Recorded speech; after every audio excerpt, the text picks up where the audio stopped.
So married for almost 16 years. We moved back to Ballarat from outback New South Wales. My wife was partially through an adoption from Ethiopia, which we put on hold, and then obviously that closed up. Couldn't go back to doing that, so we decided to do some foster care. We got our first call. It was sort of a little bit scary, but a little bit exciting as well, not sort of knowing what's happening, who this child is, given not too much information, but enough that we, made a decision that yes, we would accept this child. So our 10-year-old now, he was actually only a baby really when she came. He was 12 months old, so he doesn't really know any different.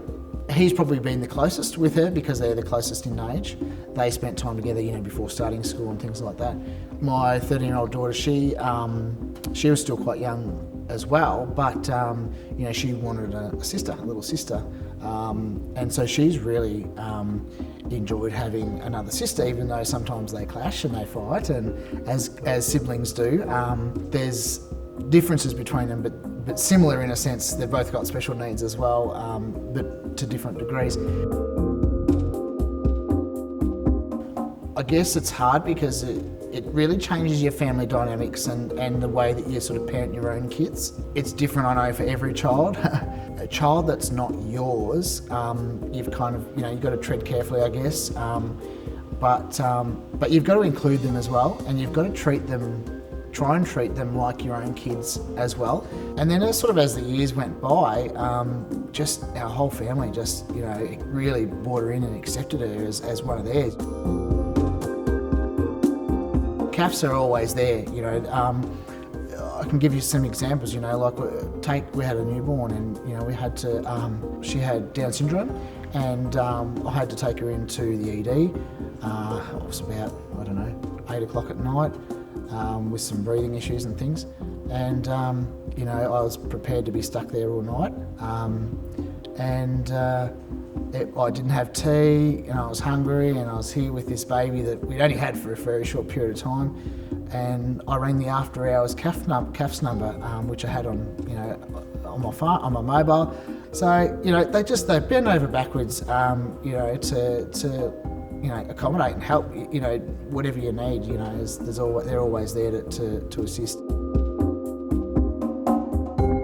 So when you start and you do your start your accreditation as a foster carer, probably the most challenging was writing your life story. So a lot of people don't have to actually sit down and write their life story at all during their lifetime.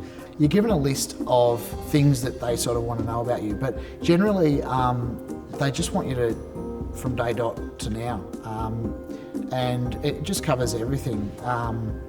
That was probably for me, for both of us, probably one of the more challenging things to do as trying to become a foster care. There's just a lot of writing down and trying to think back, what sort of upbringing did I have, all that kind of thing, and what brought me to this stage of wanting to do that. And they want to know all about, how you parent and what you were like as a child, and where you lived and what sort of friends you had and all that kind of stuff. So it's fairly involved, but it's really not as scary as it sounds. Like, we've done it twice now. We had to do it a second time when we did our permanent care training. You sit down with the training team and you just talk through it, in your own house, and then you do your training, which is generally with other carers to be. And sometimes you might meet another carer like myself at the training to tell their stories and things like that. But it's really not as scary as it sounds, and a lot of people, I think, are turned off by thinking, I don't think I could do that. Is there a lot involved in doing all the training and things? There's not a lot. 3 half days and they provide lunch. It's really nice to know that I can contribute to, possibly helping other people to give it a red hot go, because it's you talk to people and I don't think I can do that. I'm like, yes, you could. Just give it a go.